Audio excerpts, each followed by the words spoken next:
This episode of The Dan Cave is sponsored by Mr. Robot.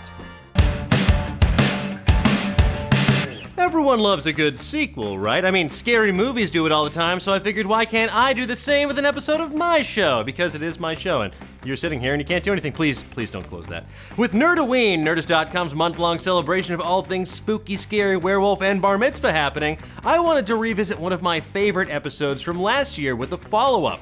So in today's episode of The Dan Cave, we're going to be running down even more horror anime that you need to put in your eyeballs this Halloween. Corpse Party! While this sounds like the long-awaited Weekend at Bernie's anime, it's actually something far darker. When a group of 9 high school students gathered to bid their friend a fond farewell, they accidentally awoke an ancient curse connected to the elementary school buried beneath their high school. No, not that one. Yes, no, the other one. Yeah, the one where all the horrifying murders took place? Yes, that elementary school. So this is basically like an animated slasher film as these poor bastards have to work together to escape their school or else face an eternity of damnation, torture, and murder. You know, that old chestnut, that old you thought your high school sucked chestnut. It did, but not this bad. Yami She, Japanese ghost stories. Everyone loves a good urban legend, like that time they told you about the McDonald's on the 3rd floor of your high school, or someone mentioned skinwalkers roaming the New Mexican desert, or when you heard about how someone brought Jessica Chobot a decaffeinated coffee and then they got decapitated coffee. They're things you've often been warned about, but you've never really seen for yourself, but they've permeated the pop culture in such a way that you can't help but think they maybe do exist. And in Yami She, we see all manner of actual Japanese ghost stories brought to horrifying life in all of their sickening glory. And if you like your scares without a heaping helping of unnecessary gore and violence, but you still want to be too terrified to fall asleep, then you Yami She better watch this show. Pet Shop of Horrors. What is it about buying pets from archaic shops in Chinatown that never seems to end well? It didn't end well in Gremlins, and it certainly doesn't end well in Pet Shop of Horrors. I mean, it's right there in the title, Dadoy. This eponymous pet shop will sell you all types of rare critters, but there's a catch. If you break the rules they lay out at the time of purchase, your chances of winding up dead increase by at least 100%. Now it's up to a homicide detective to try and figure out how these seemingly random strangers died and what's their connection to this mysterious pet shop. It's kind of like Rex Banner trying to find the beer baron, but way more murdery. What kind of pet shop is filled with rambunctious yahoos and hot jazz music at 1 a.m.? Vampire Hunter D. This is the D you've been waiting for. This is the D that your body craves. This is the D that takes place far in the future in a post-nuclear war hellscape where vampires, werewolves, and all manner of supernatural critters go bump in the night.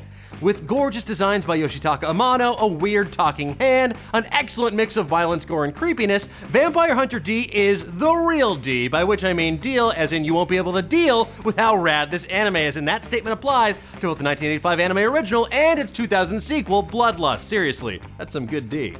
Deadman Wonderland. Now let me tell you a story all about how Ganta Igarashi's life got turned upside down, but unlike the Fresh Prince, Ganta wasn't shipped off to live with relatives in Bel Air. No, he was framed for murder after his entire class was slaughtered during a field trip to a prison amusement park called Deadman Wonderland, where convicts are made to perform all manner of dangerous deeds. I'll be honest, they probably should have just gone to the aquarium like, what the were you thinking taking children here? After Ganta gets imprisoned, he is forced to compete in a series of deadly games in order to clear his name, or else, much like that lame dweeb Slipknot and Suicide Squad, his head will straight up explode. So if you're looking for a twist on the classic high school kids in way over their head trope, look no further than Deadman Wonderland. Tokyo Ghoul. Life in the big city can be a scary proposition, but it can be even scarier if you live in the Tokyo of Tokyo Ghoul, because the city's now overrun by creatures called ghouls that pretend to be humans only to feed their need for sweet, delicious human flesh. When a shy college student named Ken Kaneki gets attacked by a ghoul, he winds up becoming this half-ghoul, half-human hybrid who must learn to live in both worlds. This show is creepy, it's bloody, and it's ghoulishly fun. Just be careful what you eat while you're watching, or else you might revisit it in an unwanted sequel. Death Note. Dear Diary, today I wrote down someone's name and they straight up died. That's basically the logline of Death Note, this creepy occult thriller about a genius student named Light Yagami who discovered a cursed notebook called the Death Note. It allows him to kill anyone in the world provided he knows their name and their face. What follows is a teenager playing judge, jury, and executioner, elevating himself to the position of a living god as a detective from Interpol desperately tries to stop him. It's more cat and mouse suspense than out-and-out fright fest, but if nothing else, it'll at least teach you how to swim. You idiot! Or if really nothing else, it's way better than the recent Netflix movie. And those are some seriously spooktacular horror anime you need to watch this Nerdoween. And for even more terrifying anime treats, check out last year's episode. But in the meantime, let me know what your favorite horror anime is in the comments below, and be sure to give me a ghostly thumbs up while you're there. Boo. Now be sure to like and subscribe, or else you might miss next week's show about the story of a group of hyper-intelligent infants who must join forces to defeat the residents of a creepy New York City apartment building, as well as one of their own who just so happens to be the literal spawn of Satan, in Rosemary's Baby Geniuses 2, Super Babies. Until next time, keep on digging.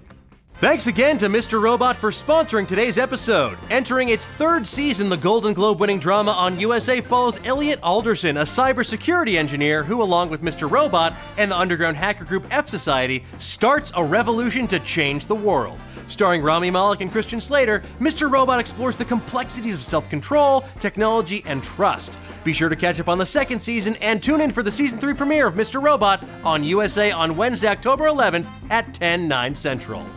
Let's open up the old mailbag, shall we? At DeMarco Draws asks, what 5 games from the older console generation would you like to see get an HD remaster? That's a great question. I've thought about this a lot, and I'd probably have to go with Xenogears, Grand Theft Auto Vice City, the original Deus Ex, Dino Crisis, and Brave Fencer Musashi. Those are just 5 games that I really want to play, but with some shiny new graphics. But tell me, what would your picks be? Let me know in the comments below, and I'll see you guys next time.